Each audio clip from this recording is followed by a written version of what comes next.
ओम श्री परमात्मने नमः।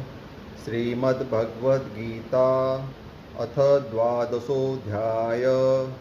अर्जुन उवाच एवं सततयुक्ता ये भक्ता स्वां पर्युपासते ये चाप्यक्षरमव्यक्तं तेषां के योगविद्यमाः।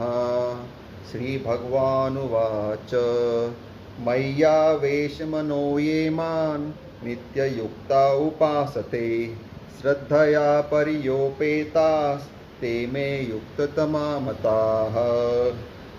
ये त्वक्षरमतिर्देश्यम् अव्यक्तं पर्युपासते सर्वत्र गमचिन्तयञ्च कूटस्थमचलं ध्रुवम् सन्नियमेन्द्रियग्रामं सर्वत्र समबुद्धय ये प्राप्नुवन्ति मामेव सर्वभूतहिते रतः ते प्राप्नुवन्ति मामेव सर्वभूतहिते रतः।